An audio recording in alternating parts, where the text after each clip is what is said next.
$5.35. That was all the bank received after auctioning off a farm family's property. The family owed $449. But when the auctioneer asked for a higher bid, hundreds of farmers stood completely silent. And that silence was not accidental. The bidders had been chosen in advance. Outsiders were warned not to compete, and every 5-cent offer was part of a carefully organized plan. The bank still held the legal auction, but the farmers controlled the price, and what happened next spread across the Midwest. Here's the version of this story you've probably heard. The bank takes the farm. The neighbors show up. They bid a nickel. They hand the deed back to the family. Everybody cries. Everybody goes home. That version isn't false. It's just missing almost everything that made it work. The real history is stranger, colder, and honestly more impressive than the folklore. There was a moral screening process to decide who even deserved the crowd's help. There were pre-selected buyers standing in for everyone else. There was a legal distinction between the land and the livestock that most tellings completely erase. There were courthouses that tried to outsmart the mob, and at least one governor who sent armed soldiers to stop a legal auction from happening at all. This isn't a story about kindness. It's a story about how several hundred broke, furious farmers turned a 5-cent bid into something close to political power, and forced banks, judges, and eventually the President of the United States to blink first. 10 things about this movement almost never make it into the popular version. Number 8 is the one where a county tries to hide an entire auction from the crowd by moving it to a balcony upstairs, out of reach. It didn't work the way they hoped. Number 2 is the one with soldiers, real armed National Guard troops, sent not to protect a bank's auction, but to stop one. And number 1 isn't really about pennies at all. It's the uncomfortable truth about what these families actually won and what they didn't. If this is the kind of history that actually explains how power really moves, not the sanitized version, hit subscribe before we start, because we're about to go through all 10. Let's count them down. Near Elgin, Nebraska, a family named Von Bonn lost their farm to the Elgin State Bank. When the auctioneer opened the sale, the crowd wouldn't let a bid rise past 5 cents. Machinery, livestock, everything, nickel by nickel. The final total, $5.35, against a debt of $449. Do the math, and it's almost insulting. The bank recovered a little over 1 cent for every dollar it was owed. This is where the phrase penny auction stops being a figure of speech and becomes a literal description of what happened on that lot. Here's the detail most retellings skip. The archives themselves don't agree on the year. One source dates it to 1931. Another, from the State Historical Society, puts it in 1932 and calls it the first of its kind in Nebraska. Instead of hiding that gap, it's worth sitting with it for a second, because it tells you something. This wasn't a single, tidy, well-documented event. It was a wildfire that outran the record keepers. Local newspapers and county clerks were trying to catch up to something that was already spreading faster than anyone could write it down. That's the number the whole movement gets remembered for, but it's also the smallest part of the story.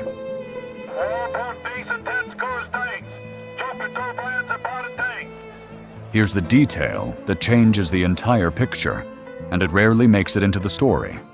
Often, what the crowd bought back wasn't the land. Legally, there were 2 completely different kinds of foreclosure happening at the same time. Real estate, the house, the ground, the deed, and personal property, the tractor, The horses, the cows, the plow, even the furniture. Historians who study the period point out that penny auction usually referred to selling the land, while people at the time used a different phrase, a Sears Roebuck sale, for the sale of the equipment and animals. In case after documented case, what got bought for a dime or 50 cents and handed straight back wasn't a deed. It was a truck, a team of horses, a herd of dairy cows. That distinction matters more than it sounds like it should. A family that kept the land but lost every animal and every piece of equipment couldn't actually farm it. They couldn't refinance it. They couldn't feed themselves off it. So sometimes the real rescue wasn't the dramatic image of getting the homestead back. It was 9 cents saving the one horse that made working the ground possible at all. They didn't always buy the farm back. Sometimes they just bought back the only thing standing between that family and being unable to farm at all. This is the part that turns spontaneous generosity into something closer to an operation. These crowds didn't rely on hundreds of strangers all deciding independently to lowball a bid. Organizers picked in advance exactly who was authorized to bid on each item. Everyone else stayed silent by design. Large, physically imposing men positioned themselves near any outsider who looked like they might actually compete, and made it clear, without much room for misunderstanding, that bidding further was not a good idea. In Douglas County, Minnesota, cars, tractors, and livestock sold for roughly 10 to 50 cents apiece and went straight back to their original owners. One organizer, in an oral history recorded decades later, remembered an axe going for 9 cents. Afterward, the crowd passed a hat to informally cover the real total the sale was supposed to bring in, so the transaction would look, on paper, complete. This wasn't just solidarity. It was choreography, planned lot by lot, before a single item went up for sale. Here's where it gets uncomfortable, in a good way. Because before any of this happened, before a single crowd gathered, before a single bid was rigged, there was a filter, and that filter decided who even got this kind of help in the first place. Local chapters of the Farmers Holiday Association didn't automatically mobilize for every farmer who lost their place. First, informal community boards, often called councils of defense, quietly evaluated the case. Was this debt genuinely unfair, given how far crop prices had collapsed? Was this farmer known as honest, hard-working, respectable? Only after that informal judgment, and only after direct negotiation with the lender had already failed, did the community organize a penny auction. That single fact rewrites the tone of the whole story. This wasn't blanket, no questions asked defense of every debtor in the county. It functioned in part like an informal rural court of moral character, separating the family seen as a genuine victim of the economy from the one considered careless.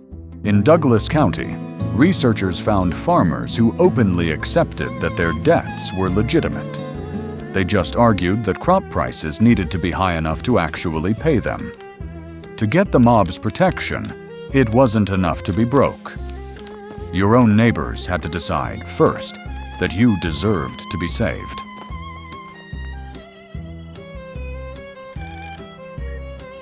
One of the movement's biggest wins never involved a single coin changing hands.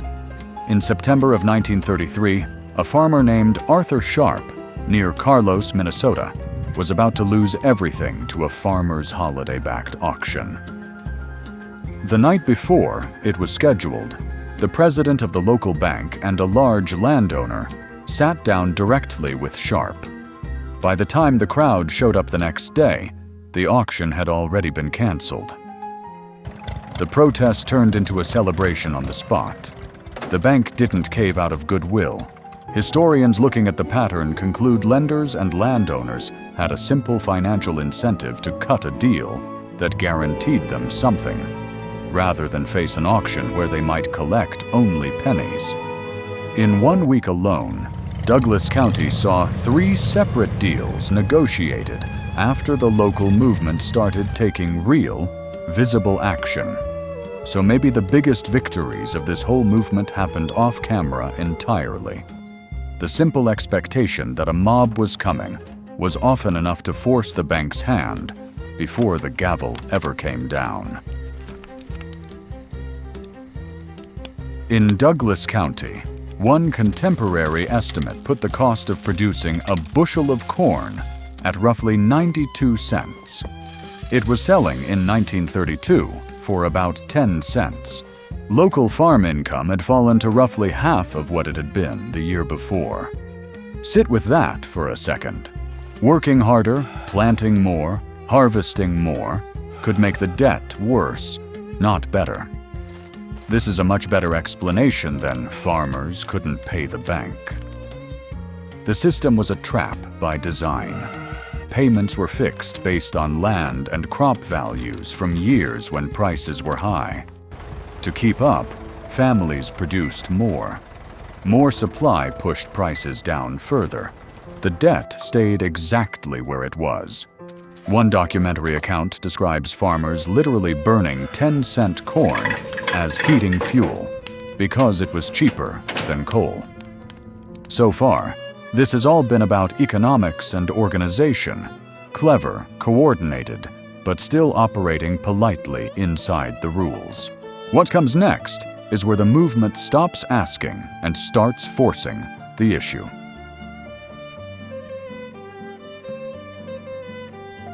Photos from these auctions often show a rope or noose hanging nearby, meant as a warning to any outside buyer who considered raising a bid.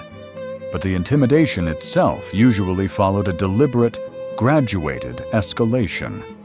First a verbal warning, then physical crowding, surrounding the person, cutting them off. Only in the rarest, most extreme cases did it turn into actual violence. One farmer, recalling the period decades later, described the movement's internal logic bluntly. Locking a sheriff in a bathroom for a few hours might be acceptable. Beating him would not. This matters because it keeps the story honest.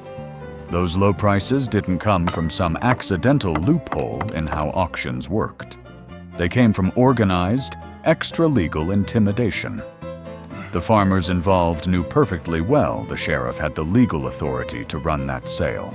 They argued that self-preservation gave them a higher claim than the law did.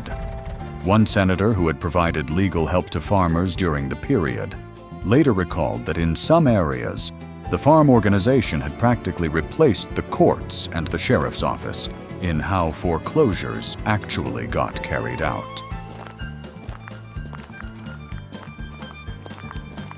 In April of 1933, in O'Brien County, Iowa, a crowd of farmers gathered outside the courthouse to pressure an upcoming sale. Officials apparently tried to rout around them entirely, holding the auction upstairs on a balcony, where the crowd couldn't register its usual show of silent, coordinated bids. When farmers realized what was happening, some rushed the building. They ran into resistance from American Legion veterans stationed inside, and a physical confrontation broke out on the stairs. That same day, part of the crowd moved on to nearby Lamar's, where they stormed the courtroom of Judge Charles C.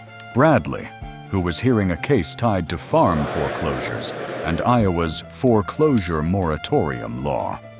It became one of the most violent moments of the entire farm uprising. The judge was physically dragged from his own courtroom and threatened. This case exposes a cat-and-mouse dynamic almost nobody talks about. When farmers controlled the open ground of an auction, authorities started changing the location, restricting access, boxing the process in. and the movement had to decide in real time whether to keep playing by its own rules of moral pressure or push straight through the doors of the institution itself. When the bank realized it couldn't beat the crowd in the open, it tried selling the farm from a balcony instead. In North Dakota, Governor William Langer declared a moratorium on farm foreclosures and actually deployed the National Guard to physically halt sales that sheriffs were still trying to carry out. Witnesses described it plainly. Soldiers arrived at the site, read the governor's proclamation out loud, and announced there would be no sale. This didn't happen in a vacuum. In January of 1933, North Dakota's Farmers Holiday Association announced it would use force, if necessary, against foreclosures. In February, roughly 1,000 farmers forcibly stopped a sale near Findlay. In March, armed men reportedly took foreclosure documents directly out of a sheriff's hands. This is maybe the single most cinematic detail in the entire history. Everywhere else, sheriffs and police were the ones protecting the auction. In North Dakota, the state government put armed soldiers between the bank and the family. The line between protest and official government policy had essentially disappeared.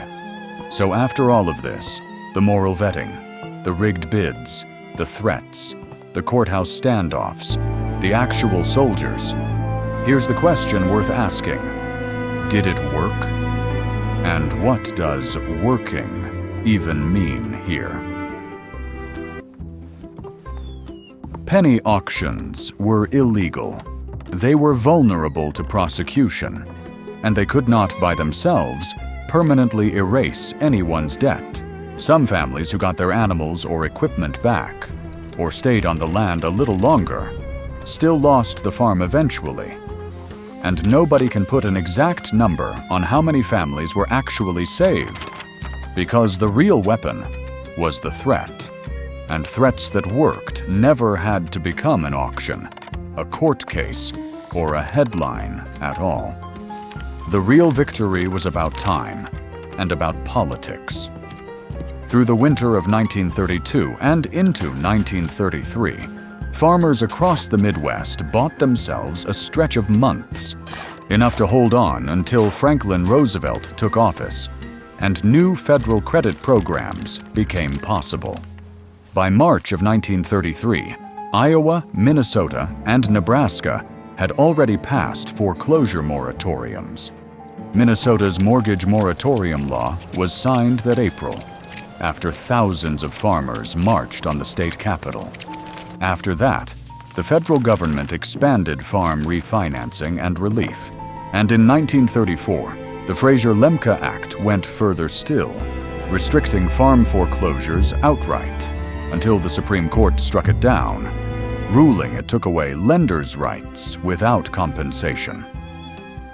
A revised version eventually passed anyway. So here's the most accurate way to say what actually happened. These families didn't discover some clever legal loophole that handed them land for pennies.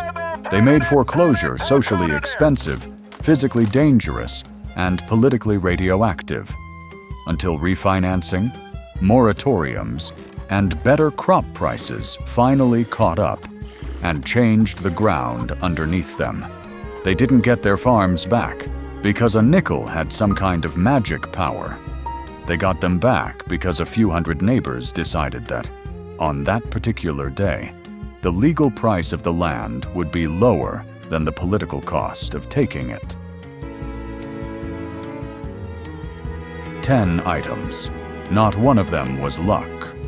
Every single one was a calculated, coordinated decision, made by people who had almost nothing left to lose and figured out, together, exactly how much power that gave them. Foreclosure auctions still happen in county courthouses across this country every single year. The gavel still comes down. The crowd mostly doesn't show up anymore. So here's the question worth sitting with.